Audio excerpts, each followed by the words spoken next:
Hello friends, मैं सुधीर स्वागत करता हूं आप सभी का आपके अपने चैनल स्कोर मैक्स पे। और आज हम डिस्कस करने वाले हैं आपकी IBU 6 की unit 1 international monetary system and institutions. तो सबसे पहले बात करेंगे हम कि इंटरनेशनल मॉनेटरी सिस्टम होता क्या है। It is a set of rules, practice and procedures by which various national currencies are exchanged for trading all over the country, all over the world, constitutes international monetary system. तो international monetary system होता क्या है कि एक तरह से rules के sets है, प्रैक्टिस है या कोई तरीका है जिसके थ्रू हम इंटरनेशनल लेवल पे अपने ट्रेड के लिए अपनी करेंसीज का दूसरी कंट्री करेंसी से एक्सचेंज करते हैं। क्योंकि जब तक आपके पास कोई एक्सचेंज रेट ना हो, एक्सचेंज रेट से रिलेटेड कोई रूल ना हो, कोई प्रोसीजर ना हो, तब तक आप किसी दूसरी कंट्री के साथ ट्रेडिंग नहीं कर सकते। Such a system identifies the universal standard of exchange rate for the world's currencies। और यही सिस्टम है, ये एक तरह का सिस्टम है जिसने कि आइडेंटिफाई करा है हमारे यूनिवर्सल स्टैंडर्ड रेट्स को, या कह सकते हैं universal standard of exchange rate को for the purpose of world currencies. तो हमें नीड क्यों पड़ी, हमें क्या रिक्वायरमेंट थी जिसकी वजह से इवॉल्व हुआ हमारा इंटरनेशनल मॉनेटरी सिस्टम। तो जब तक अगर आपके पास कोई फिक्स करेंसी नहीं है, कोई एक्सचेंज रेट फिक्स नहीं है, आपके पास कोई प्रोसीजर नहीं है अपनी करेंसी को दूसरी कंट्री के साथ बदलने का, एक्सचेंज करने का, तो तब तक आप किसी दूसरी कंट्री के साथ सूटेबल वे में ट्रेड नहीं कर पाओगे। तो सबसे पहला इसका जो मेन पर्पस था, मेन नीड थी इस सिस्टम को लाने की, इंटरनेशनल मॉनेटरी सिस्टम को लाने की, वो थी कि हमारा जो एक्सचेंज रेट था उसको स्टेबलाइज करना, और जो भी हमारा इंटरनेशनल ट्रेड सिस्टम था उसको कह सकते हैं रिकन्स्ट्रक्ट करना, सुपरवाइज करना। तो सबसे पहला पर्पस, सबसे पहली नीड थी कि अपनी एक्सचेंज रेट को स्टेबलाइज करना, हमारा जो वर्ल्ड इंटरनेशनल ट्रेड सिस्टम था उसको रिकन्स्ट्रक्ट करना। नेक्स्ट था कि इससे था कि आप तो से हमें आइडेंटिफाई कर सकते थे कि हम किस तरह से या किस तरह के मोड ऑफ पेमेंट का यूज़ करेंगे अदर कंट्रीज अपने पेमेंट को करने के लिए, डेब्ट को लेने के लिए, अपनी जो भी ओवरऑल रिक्वायरमेंट होती है इंटरनेशनल लेवल पे ट्रेड से रिलेटेड, डेब्ट से रिलेटेड, उनको हम किस तरह फुलफिल करेंगे। क्योंकि जब तक हमारे पास कोई प्रोसीजर नहीं होगा, कोई रूल्स नहीं होंगे, सेटअप नहीं होगा, तब तक हम अपनी पेमेंट को या अपनी जो रिक्वायरमेंट इंटरनेशनल लेवल की, या कह सकते हैं फॉरेन एक्सचेंज की रिक्वायरमेंट है, उसको फुलफिल नहीं कर सकते। और तीसरा था आपका कि it is concern with the provision of international monetary reserve. मतलब आपका जो इंटरनेशनल मनी रिजर्व थे उस चीज़ का भी इसमें प्रोविज़न किया गया था। क्योंकि कई बार क्या होता है, आपके पास इंटरनेशनल रिजर्व नहीं बचता, और अगर आपको नीड होती तो आप उस चीज़ का कह सकते हैं अरेंजमेंट कैसे करेंगे। तो इसके लिए इसके अंदर आपका जो इंटरनेशनल मॉनेटरी सिस्टम था, इसके अंदर एक तरह से रिजर्व को क्रिएट किया गया था, जिसके थ्रू कि अगर आपको इन फ्यूचर नीड होती है फॉरेन करेंसीज की, इंटरनेशनल मनी रिजर्व्स की, तो आप वहाँ से इन चीज़ों को कह सकते हैं बाय कर सकते हैं, वहाँ से ले सकते हैं, बोरो कर सकते हैं। अब बात करते हैं कि इवोल्यूशन कैसे हुआ हमारे IMS का, इंटरनेशनल मॉनेटरी सिस्टम का।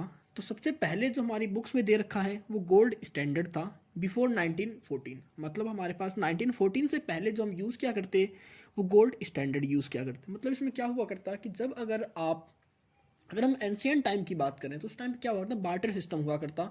ये गोल्ड स्टैंडर्ड कुछ कुछ उसी फॉर्म में काम किया करता कि बार्टर में क्या हुआ करता कि हम अपनी प्रोडक्ट कुछ वैल्यू डिसाइड किया करते against to other product value, और उसके हिसाब से हम किसी दूसरे को कोई प्रोडक्ट दिया करते और उसके बदले उसी वैल्यू का उसका प्रोडक्ट ले लिया करते।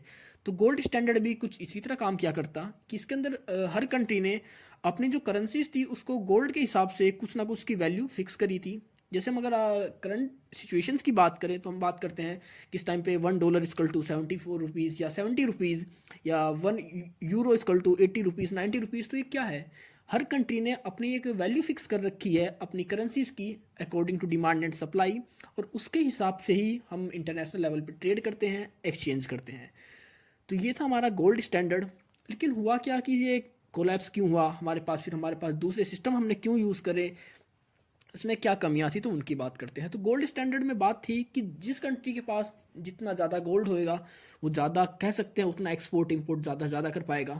और गोल्ड क्या था, ये नहीं था कि इसे कोई मैनमेड बना रहा था, ये आर्टिफिशियल गोल्ड होता था ये, या आप कह सकते हैं कि नेचर से में मिला करता। और हमारे पास वर्ल्ड में बहुत सारी ऐसी कंट्रीज़ हैं जिनके पास कह सकते हैं जो गोल्ड के रिसोर्स हैं बहुत ज़्यादा रिच वैल्यू में अवेलेबल हैं। तो जिस कंट्री के पास गोल्ड के रिसोर्स बहुत ज़्यादा थे, वो बहुत ज़्यादा डेवलप हो रहे थे, वो बहुत ज़्यादा कह सकते हैं दूसरी कंट्री के साथ एक्सपोर्ट इंपोर्ट कर रहे थे, उनका जो ट्रेड था वो बढ़ता जा रहा था, क्योंकि उनके पास जो गोल्ड की वैल्यू थी वो बहुत ज़्यादा उनके पास रिसोर्स अवेलेबल था।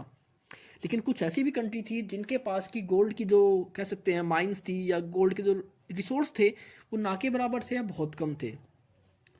और फिर जब हमारा वर्ल्ड वॉर हुआ तो उस कंडीशन में क्या हुआ कि जब देखा गया कि आपका जो गोल्ड स्टैंडर्ड में था, हर कंट्री ने अपनी करेंसीज को गोल्ड के हिसाब से कन्वर्ट कर दिया था। अब जिन कंट्री के पास बहुत ज़्यादा गोल्ड था वो तो सूटेबल थी इस ट्रेड को करने के लिए, लेकिन जिन कंट्री के पास गोल्ड नहीं था ज़्यादा, वो अब स्टेबल नहीं बच पाई थी, या उनके पास इतना इस मात्रा में गोल्ड नहीं बचा था कि वो अपनी डिमांड को दूसरी कंट्रीज से ट्रेड के थ्रू पूरी कर सकें, क्योंकि ट्रेड तभी कर पाएंगे जब उनके पास गोल्ड होगा। लेकिन अब क्या था कि हमारे जो कह सकते हैं जो सिटीजन थे, हमारी जो पॉपुलेशन थी, वो मैक्सिमम क्या कर रही थी, अपनी करेंसी को गोल्ड में कन्वर्ट कर कर अपने घर में सेव कर रही थी, अपने घर में रख रही थी।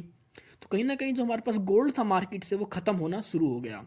अब कई कंट्रीज़ में जो गोल्ड था मार्केट से ख़त्म हो गया, उनके रिजर्व से भी ख़त्म हो गया, तो उस कंडीशन में वो कंट्रीज़ गोल्ड के थ्रू ट्रेड नहीं कर पा रही थी। तो उस रीज़न से हमारा जो गोल्ड स्टैंडर्ड था उसे कोलैप्स होना पड़ा, इसे ख़त्म होना पड़ा।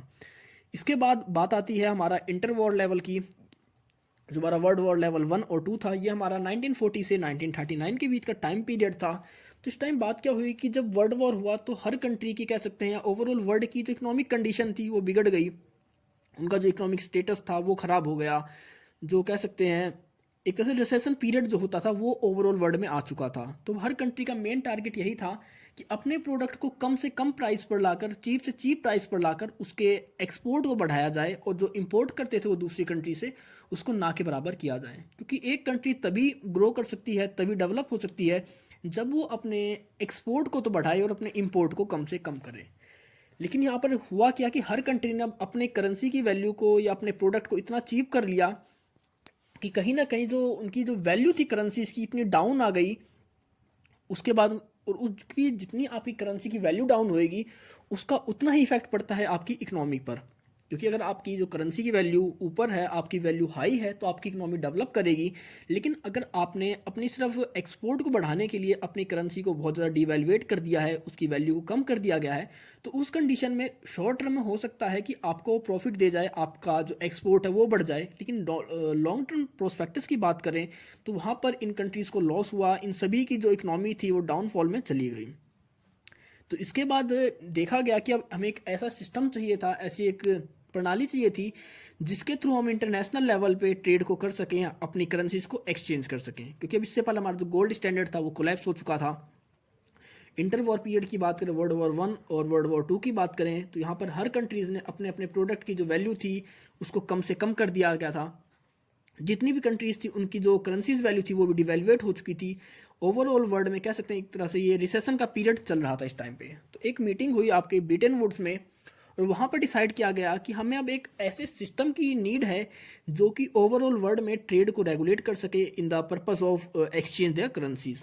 तो वहाँ पर दो तरह के कह सकते हैं हम इंस्टीट्यूशंस को बनाया गया। एक था आपका आईएमएफ और दूसरा था वर्ल्ड बैंक। अब आईएमएफ की बात करें तो आईएमएफ एक तरह से शॉर्ट टर्म पर्पस के लिए यूज़ किया जाता है। ये मतलब इसका है कि इंटरनेशनल मॉनेटरी फंड, ये ओवरऑल वर्ल्ड के जो ट्रेड होते हैं को रेगुलेट करता है, रूल्स बनाता है, रेगुलेशंस बनाता है। और अगर उन्हें कोई शॉर्ट टर्म में क्रेडिट चाहिए होता है, उनको कोई फाइनेंशियल असिस्टेंस चाहिए होता है, तो वो प्रोवाइड करता है ये आईएमएफ। और अगर हम वर्ल्ड बैंक की बात करें तो इसका मतलब होता है कि ट्रेड को किस तरह डेवलप करें, किस तरह रूल्स रेगुलेशंस बनाएं, लॉन्ग टर्म में किस तरह बेनिफिट उठाएं हम ट्रेड का। आईएमएफ होता है हमारे शॉर्ट टर्म के लिए, जो वर्ल्ड बैंक होता है ये लॉन्ग टर्म के लिए होता है। अब आपका ये आईएमएफ के अंदर ही एक तरह से इंट्रोड्यूस किया गया था एक नई टर्म एसडीआर को। मतलब एसडीआर क्या होता है, स्पेशल ड्राइंग राइट।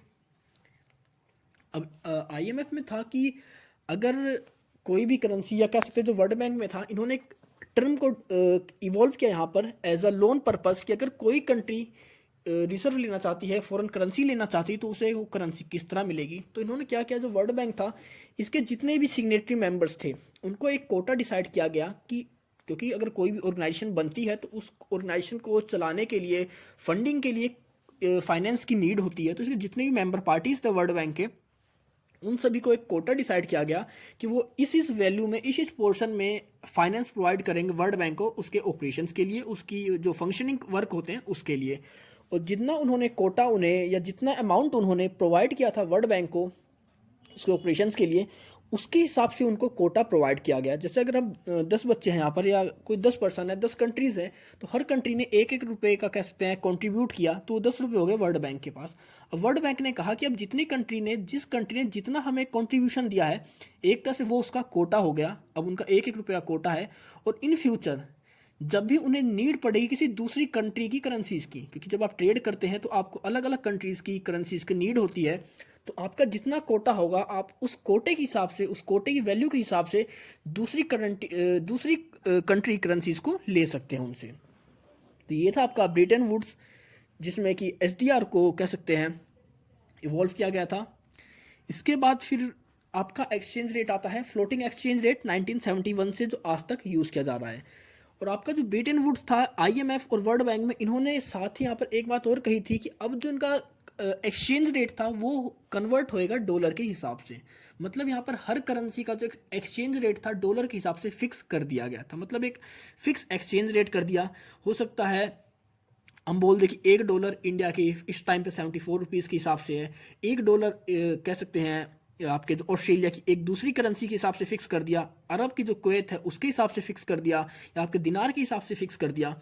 मतलब अब डॉलर को हर कंट्री की करेंसीज के हिसाब से एक फिक्स रेट पर एक फिक्स कर दिया गया था, प्री डिफाइंड अमाउंट पर फिक्स कर दिया गया था कि अगर आप उस कंट्री से ट्रेड करना चाहते हैं तो आप डॉलर के कंपैरिजन अपनी वैल्यू कन्वर्ट करेंगे और उसके हिसाब से उसको ट्रेड करेंगे। लेकिन ये तो ब्रेटन वुड में क्या हुई थी कि उन्होंने एक तरह से फिक्स कर दिया था सारी करेंसीज को डॉलर के हिसाब से। अब इसमें होने क्या लगा कि अब जब सारा ट्रेड अब डॉलर के टर्म्स में होने लगा था, तो जो अमेरिकन जो गवर्नमेंट थी, क्योंकि अब कोई भी अगर ट्रेड करेगा तो डॉलर की फॉर्म में करेगा, डॉलर से ही परचेज करेगा और डॉलर से ही उस प्रोडक्ट को सेल करेगा। तो जो अमेरिकन गवर्नमेंट थी उसके पास उसके डॉलर्स थे वो कम होने लगे, क्योंकि अगर आप किसी भी करेंसी को, एक ही करेंसी को ओवरऑल वर्ल्ड यूज़ करोगे तो उस करेंसी के जो रिसोर्स होते हैं, उस करेंसी के जो रिजर्व होते हैं वो कम होने लग जाएंगे। तो अब उस गवर्नमेंट के पास उसके रिजर्व कम होने लगे, और फिर उसके कारण, क्योंकि जब उनके पास रिजर्व कम होने लगे, अपनी नीड को पूरी करने के लिए उन्हें और करेंसीज को पब्लिश करना पड़ा, प्रिंट करना पड़ा। और जब आप किसी भी नई करेंसी को ज़्यादा से ज़्यादा प्रिंट करोगे, पब्लिश करोगे, तो उसकी जो वैल्यू होती है वो कहीं ना कहीं डीवैल्यूएट होनी शुरू हो जाती है। क्योंकि आपका एक मार्केट में डिमांड एंड सप्लाई का कॉन्सेप्ट भी है कि जो चीज़ जितनी ज़्यादा होएगी उसकी वैल्यू उतनी कम होएगी, और जो चीज़ या जो प्रोडक्ट कम होता है उसकी वैल्यू उतनी ज़्यादा होती है।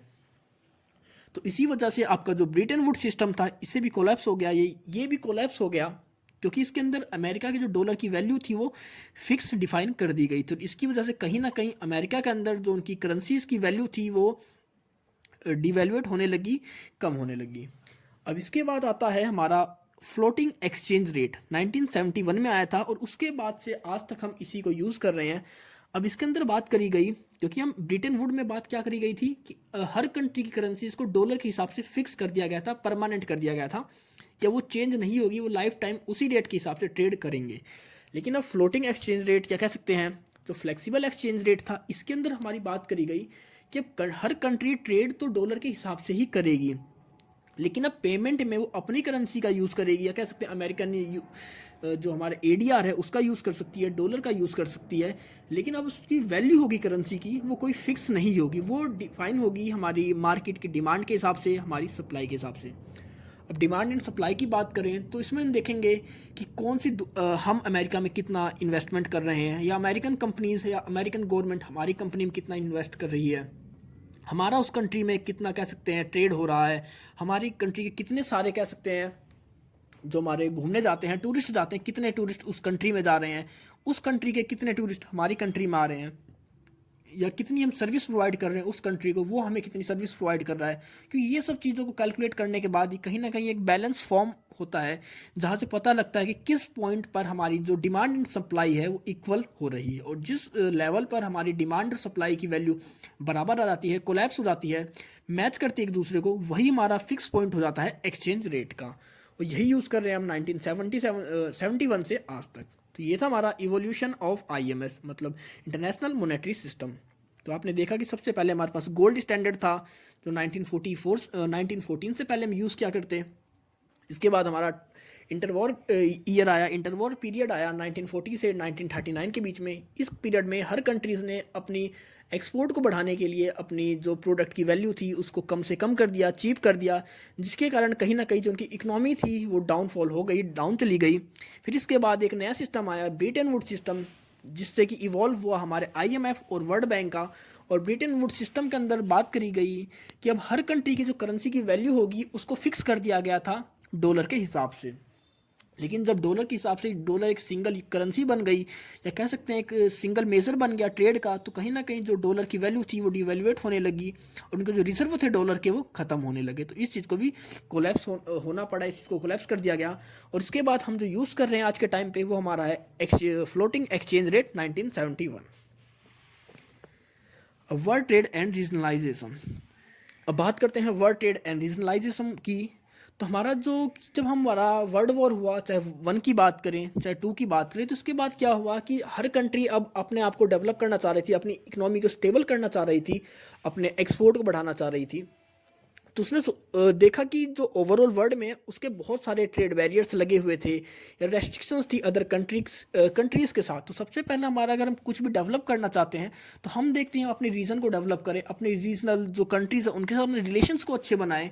क्योंकि जब हम अपने रीजनल कंट्रीज़ के साथ अच्छे रिलेशन बनाएंगे तो हमारा कहीं ना कहीं जो ट्रेड होगा वो बढ़ेगा, हमारी जो कॉस्ट होती है वो भी कम होती है। क्योंकि अगर हम इंडिया से बात करें तो अगर हम म्यांमार के साथ ट्रेड करते हैं तो उसमें हमें जो कॉस्टिंग लगती है, जो एक्सपेंस होता है वो कम होएगा। लेकिन अभी अगर हम बात करें कि ऑस्ट्रेलिया के साथ हम ट्रेड करें तो वहाँ पर हमारा जो एक्सपेंस होएगा अपने प्रोडक्ट को एक्सपोर्ट और इंपोर्ट करने का वो बहुत ज़्यादा होएगा।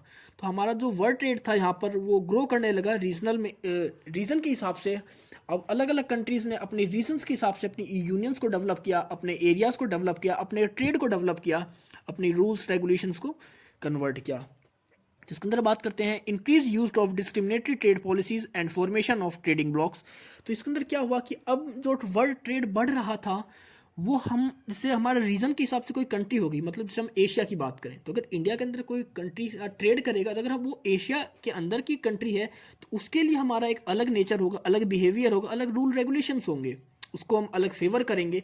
लेकिन अभी अगर कोई और कंट्री होती हमारा जो एशिया से बाहर होती तो उसके लिए हमारा जो डिस्क्रिमिनेटरी नेचर होता, उसके लिए हमारी जो ट्रेड पॉलिसीज़ होती हैं वो भी अलग होती है।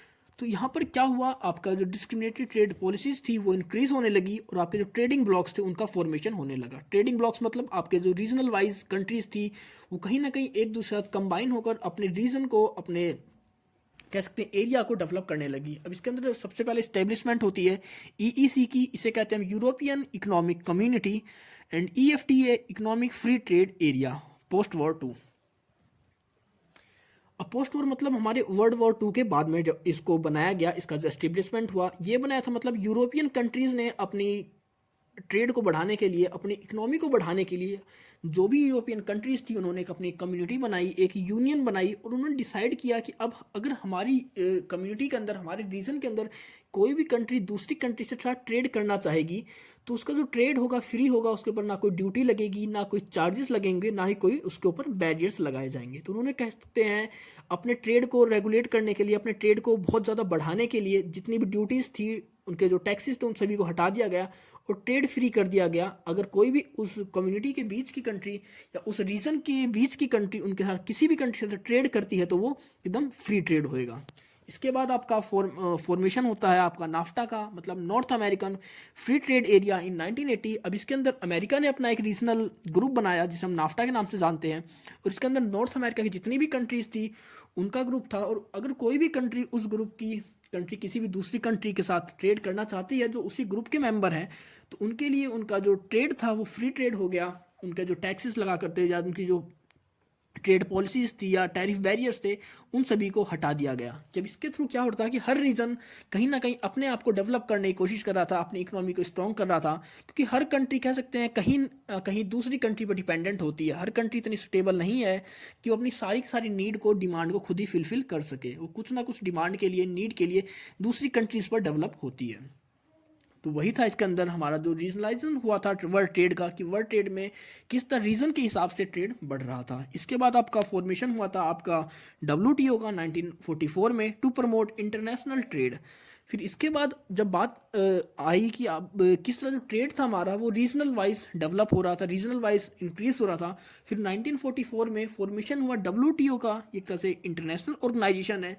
इसका मेन पर्पस था कि इंटरनेशनल लेवल पे ट्रेड को प्रमोट करना। मतलब अभी जितने भी आपने यूनियन बात करी, आपकी कम्युनिटी की बात करी, चाहे EEC थी या EFTA थी या नाफ्टा थी, वो अपनी कम्युनिटी के बारे में बात करते थे, अपने रीजन के बारे में बात करते थे। लेकिन अब WTO का मेन पर्पस क्या था? ओवरऑल वर्ल्ड के लिए इंटरनेशनल लेवल पे ट्रेड को प्रमोट करना। इसके अंदर क्या देखा गया, जब आपका जो वर्ल्ड ट्रेड बढ़ रहा था, आपके जो टैरिफ बैरियर्स थे वो डाउन होने लगे और आपके जो कोटास थे उनको भी रिमूव कर दिया गया था। क्योंकि जब आप टैरिफ बैरियर्स हटाएंगे, जब आप कोटास को रिमूव करेंगे, तभी आपका जो फ्री ट्रेड होगा वो इजिली हो पाएगा। तो ये था आपका वर्ल्ड ट्रेड एंड रीजनलाइजेशन। अब यूरोपियन मॉनेटरी सिस्टम, अब यूरोपियन मॉनेटरी सिस्टम की बात करें तो European monetary system also known as EMS was supposed to be arrangement established where the most nations of the European Union link their currencies to prevent large fluctuations related to one another. In other words, the basis of formation of this system was to bring exchange rate stability to promote trade and growth across the world. अब इसके अंदर क्या था, इन्होंने अपनी currencies को एक दूसरे के साथ लिंक कर लिया था। जो भी यूरोपियन यूनियन की कंट्रीज थी या यूरोपियन जो कंट्रीज थी, उन सभी कंट्रीज ने अपने आप को एक दूसरे के साथ कंबाइन कर लिया। उनके जो करेंसीज थी, उन्होंने एक दूसरे को अपनी करेंसी को दूसरी कंट्री के करेंसीज के साथ लिंक कर लिया था। और उन सभी के जो करेंसीज रेट थे, एक्सचेंज रेट थे, उन्होंने कहीं ना कहीं एक डिफाइन कर लिए थे, फिक्स कर लिए थे। क्योंकि अगर उनका कोई फिक्स रेट नहीं होता, स्टेबल नहीं उनका एक्सचेंज रेट, तो कहीं ना कहीं जो ट्रेड होता है वो नहीं कर पाएंगे, स्टेबिलिटी बनी रहेगी, अनस्टेबल रहेगा उनका ट्रेड। तो उस चीज़ को स्टेबल करने के लिए इन्होंने अपने जितनी भी मेंबर कंट्रीज थी उनको लिंक कर लिया एक सिंगल करेंसीज के अंदर। The main component of this system is the operation of its exchange rate. इसका मेन काम था, मेन ऑपरेशन था इसका एक्सचेंज रेट से related.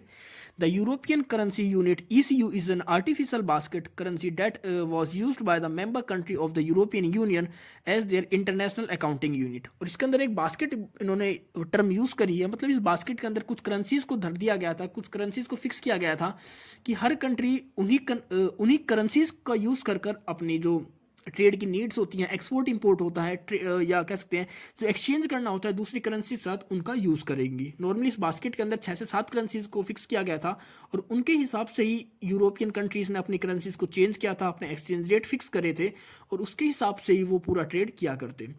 The ECU was convinced by the European economic community EEC, the predecessor of the European Union, as a unit of account for the currency area called the European Monetary System. अब आपका जो European monetary system था उससे develop किया गया था इस चीज़ को। और इसके बाद ही आपका जो कह सकते हैं जो आपकी बास्केट थी, एक यूनिट थी, एक करेंसी थी किसकी, यूरोपियन मॉनेटरी सिस्टम की। मतलब एक सिस्टम था यूरोपियन मॉनेटरी सिस्टम, उसके अंदर इन्होंने करेंसी को यूज़ किया था, वो था ECU कह सकते हैं आपसे, यूरोपियन करेंसी यूनिट कह सकते हैं। और इसके अंदर इन्होंने एक बास्केट का यूज़ किया है, बास्केट टर्म का यूज़ किया है, जिसके अंदर इन्होंने कुछ करेंसीज को फिक्स कर दिया गया था for the purpose of trade. EMS has 3 fundamental objectives. इसके 3 फंडामेंटल ऑब्जेक्टिव्स थे हमारे यूरोपियन मॉनेटरी सिस्टम के अंदर। सबसे पहला था to stabilise the exchange rate in order to rectify the existing instability.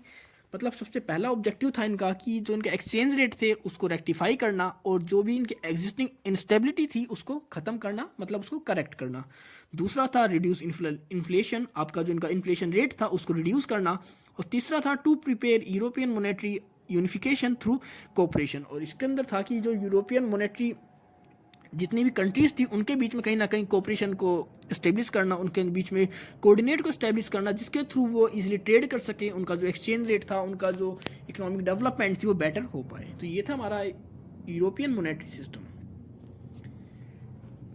अब बात करते हैं international financial system and developing countries. अभी डेवलपिंग कंट्रीज के बारे में बात करें तो जब हमारा वर्ल्ड वॉर हुआ तो देखा गया कि मैक्सिमम जितनी भी कंट्रीज़ के फाइनेंशियल सिस्टम थे या उनका जो वर्ल्ड ट्रेड सिस्टम था वो टोटल पूरी तरह से कोलैप्स हो चुका था, डैमेज हो चुका था।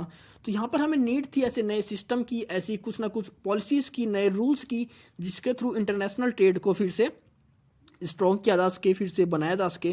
तो नॉर्मली इसके अंदर 1980 के अंदर जो इंटरनेशनल ट्रेड से रिलेटेड कुछ ना कुछ जो पहले हमारे कह सकते हैं रेस्ट्रिक्शंस थे, बैरियर्स थे कि आप किसी दूसरी कंट्री से लोन नहीं ले सकते, या फिर आप कह सकते हैं किसी दूसरी कंट्री में अपना जो आपकी कैपिटल होती है उसको ट्रांसफ़र नहीं कर सकते। इन सभी रूल्स को कुछ चेंज कर दिया गया था या इनको ख़त्म कर दिया गया था। तो नॉर्मली इसके अंदर 3 रूल थे हमारे जिनको ख़त्म कर दिया गया था प्रॉपर वे में 1980 में, क्योंकि अब हमें ऐसी रूल्स रेगुलेशंस की नीड थी जिसके थ्रू अपने इंटरनेशनल जो ट्रेड था उसको, या हमारी जो इंटरनेशनल पॉलिसीज़ थी उसको रेगुलेट कर सकें, अपने इंटरनेशनल ट्रेड को बढ़ा सकें। तो सबसे पहले इसके अंदर जो रूल आया था इसमें था कि अब कोई भी इंटरनेशनल हमारी मार्केट में हमारा जो एक्सपोर्टर है, इंपोर्टर है, वो किसी भी दूसरी कंट्री के साथ विदाउट परमिशन कह सकते हैं उधार ले सकता है, मतलब बोरोविंग कर सकता है एज अ लैंडिंग किसी भी दूसरी कंट्री के साथ। क्योंकि इससे पहले क्या था, इस पर रेस्ट्रिक्शन थी, कोई भी कंट्री किसी दूसरी कंट्री के बैंक के साथ, फाइनेंशियल इंस्टीट्यूशंस के साथ करेंसी को लोन नहीं ले सकता था। लेकिन इसके बाद ये फ्री कर दिया गया कि अगर आपको नीड है तो आप किसी भी इंटरनेशनल इंस्टीट्यूशन से, ऑर्गेनाइजेशन से लोन ले सकते हैं। दूसरा था कि आप किसी भी अब इंटरनेशनल मार्केट में, या आप उस मार्केट के आप खुद रेजिडेंट हो या नहीं हो, मतलब आप इंडिया के रेजिडेंट हो, आप किसी दूसरी कंट्री में एम्प्लॉयमेंट करना चाहते हैं, वहाँ पर अपनी मार्केट इस्टेब्लिश करना चाहते हैं, या वहाँ पर आप इन्वेस्ट करना चाहते हैं, तो अब वहाँ पर भी आप इन्वेस्ट कर सकते हैं। मतलब एक तरह से इन्वेस्टर्स को मोटिवेट किया जा रहा था कि ओवरऑल वर्ल्ड कहीं भी वो इन्वेस्ट करें, फाइनेंस करें, अपना कह सकते हैं ट्रेड करें, अपने बिजनेस को ऑपरेट करें। और तीसरा था इसके अंदर कि आपकी जो आपकी फॉरेन करेंसीज थी उनको वो बैंक में कह सकते हैं स्टोर कर सकते थे, उनका रिजर्व रख सकते थे अपने पास। इससे पहले था कि बैंक में या आप अपने पास इंटरनेशनल करेंसीज के रिजर्व को रख नहीं सकते थे। और उसके साथ ही साथ कि उन्हें कह सकते हैं जो इंटरनेशनल करेंसीज थी उनकी जो लोन की वैल्यू थी उसकी परमिशन भी दे दी गई कि आप इंटरनेशनल करेंसीज को लोन भी ले सकते हैं, उन करेंसीज को आप अपने बैंक में स्टोर भी कर सकते हैं, रिजर्व में रख सकते हैं, आप किसी भी दूसरी कंट्री के साथ ट्रेड कर सकते हैं, दूसरी कंट्रीज में अपने बिजनेस ऑर्गेनाइजेशन को या अपने बिजनेस यूनिट्स को सेटअप कर सकते हैं। ये सारे कुछ पॉइंट्स थे जिनके ऊपर की रिबेट दी गई थी हमारे डेवलपिंग कंट्रीज़ के थ्रू इंटरनेशनल फाइनेंशियल सिस्टम के अंदर अपने ट्रेड को बढ़ाने के लिए, अपना जो इनका जो इकोनॉमिक स्टेटस था उसको दोबारा से स्टार्टअप या स्टैंड करने के लिए। अब रीजनल फाइनेंसिंग इंस्टीट्यूशंस, तब रीजनल फाइनेंशियल इंस्टीट्यूशंस की बात करें, ये कुछ ऐसे इंस्टीट्यूशंस थे जो रीजनल वाइज डेवलप किए गए कि ये अपने रीजन को डेवलप करने की कोशिश कर रहे थे। इनका मेन वर्क था अपने रीजन को फाइनेंशियल असिस्टेंस प्रोवाइड करना, उनके ट्रेड को रेगुलेट करना, उनको फाइनेंशियल एक्टिविटी में हेल्प करना, उन सेमिनार्स प्रोवाइड करना। कि नॉर्मल अगर हम बात करें बैंकों की, तो जितने ही बैंक हैं हर बैंक का काम सिर्फ एक ही होता है, एक जैसा ही होता है कि वो अपनी कंट्रीज़ को फाइनेंशियल असिस्टेंस प्रोवाइड करते हैं, वो उन्हें कहीं ना कहीं ट्रेनिंग प्रोवाइड करते हैं, उनका डेवलपमेंट करते हैं, उनके ट्रेड को बढ़ावा देते हैं। तो ये सब कुछ हमारे पास फाइनेंशियल इंस्टीट्यूशंस हैं। कुछ बात कर लेते हैं। तो सबसे पहला हमारे पास एशियन डेवलपमेंट बैंक, दूसरा है अफ्रीका डेवलपमेंट बैंक, तीसरा है यूरोपियन इन्वेस्टमेंट बैंक, चौथा है inter and American development bank, next है Atlantic development bank for Latin America, next आपका Arab fund for economic and social development, और लास्ट आपका European bank for reconstruction and development. तो ये जितने भी बैंक है इन सब का मेन पर्पस था कि कैसे एक इंफ्रास्ट्रक्चर को डेवलप करना for the purpose of trade. क्योंकि जब तक उन्हें फाइनेंशियल असिस्टेंस प्रोवाइड नहीं होगा, किसी कंट्री के पास इंफ्रास्ट्रक्चर नहीं होगा या उनका उस तरह का डेवलपमेंट नहीं होगा for the purpose of export import या ट्रेड से रिलेटेड, तो उस कंट्री में वहाँ के जितने भी एक्सपोर्टर्स हैं या इंपोर्टर्स हैं वो ट्रेड नहीं कर पाएंगे। और जब तक किसी भी कंट्री का जो इंटरनेशनल लेवल पर ट्रेड होता है वो नहीं होगा, तो उस कंडीशन में वो कंट्रीज़ डेवलप नहीं हो पाएंगे। क्योंकि ट्रेड कहीं ना कहीं ज़रूरी होता है किसी भी इकोनॉमिक डेवलपमेंट के लिए। क्योंकि जितनी भी कंट्रीज़ हैं, कोई भी कंट्री इतनी सेल्फ डिपेंडेंट नहीं है कि वो अपनी सारी नीड को खुद ही फुलफिल कर सके। ये थे आपके कुछ रीजनल फाइनेंसिंग इंस्टीट्यूशंस। इसके अंदर नॉर्मली जो एग्जाम पॉइंट व्यू से इंपॉर्टेंट है वो आपका एशियन डेवलपमेंट बैंक आता है। क्योंकि ये सारे बैंक जैसे एशिया डेवलपमेंट बैंक है, तो ये एशिया के ग्रुप्स का बैंक है जो कि मेन पर्पस है एशियन कंट्रीज़ को हेल्प प्रोवाइड करना, उन्हें लोन प्रोवाइड करना, एक्सचेंज रेट को रेगुलेट्स करना या फॉरेन करेंसीज को अवेलेबल करवाना, उनके रूल्स रेगुलेशंस को प्रमोट करना। जैसे अफ्रीका डेवलपमेंट की बात करती है, अफ्रीकन कॉन्टिनेंट्स के बारे में बात करता है, उनके डेवलपमेंट के बारे में बात करता है। उसी तरह आपका यूरोपियन इन्वेस्टमेंट बैंक है, अमेरिकन डेवलपमेंट बैंक है, अटलांटिक डेवलपमेंट बैंक है या लैटिन अमेरिका बैंक है, या Arab fund for economic and social development bank है, यूरोपियन बैंक है। तो इनमें हम जो इम्पोर्टेंट है उसके बारे में बात करते हैं, एशियन डेवलपमेंट बैंक।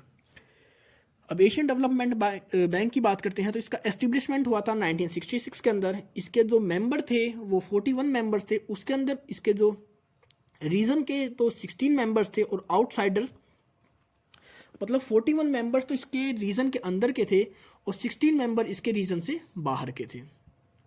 क्योंकि आप कोई भी आपका बैंक बन रहा है तो उसको कुछ ना कुछ जो फाइनेंस होता है, फाइनेंस कहाँ से आएगा, कौन सी कंट्रीज को फाइनेंस करेगी, तो उसके लिए कुछ ना कुछ हमें फाइनेंस चाहिए होता है, फाइनेंशियल असिस्टेंस चाहिए होता है उस बैंक को ऑपरेट करने के लिए। तो इस बैंक का जो मेंबर थे जिन्होंने इस बैंक को एस्टेब्लिश किया था, उसमें से 41 मेंबर्स ये रीजन के अंदर थे, मतलब एशिया के 41 मेंबर्स थे। 41 कंट्रीज एशिया की थी और 16 कंट्री हमारे रीजन से बाहर या एशिया से बाहर की थी।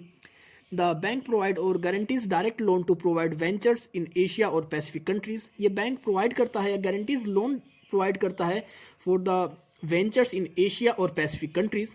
Asian Development Bank also help to develop local capital market by underwriting the securities issued by private enterprises.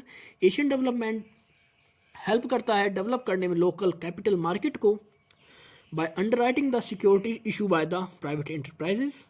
The bank operation in various sectors: agriculture and natural resources, energy, finance, industry and non-fuel minerals. तो ये साथ ही हमारा bank किन किन fields में और काम करता है? सेक्टर्स में, एनर्जी के सेक्टर्स में, फाइनेंस सेक्टर्स में, industry and non fuel minerals के सेक्टर्स में या एग्रीकल्चर एंड नेचुरल रिसोर्सेज में। तो ये था हमारा एशियन डेवलपमेंट बैंक। इसी तरह आपके जितने और बैंक हैं वो सभी सेम फील्ड में काम करते हैं, उनका पर्पज सेम होता है, बस उनका एक जो पॉलिटिकल एरिया होता है अपनी सर्विस को प्रोवाइड करने का वो चेंज हो जाता है। तो ये चैप्टर आपका खत्म होता है। आई होप आपको सब कुछ समझ में आ गया होगा। अगर आपको कोई इशू है, कोई डाउट है तो आप मुझे इंस्टाग्राम अकाउंट पर फॉलो कर सकते हैं। तो मिलते हैं जल्दी एक नई वीडियो के साथ, तब तक के लिए take care, good bye friends.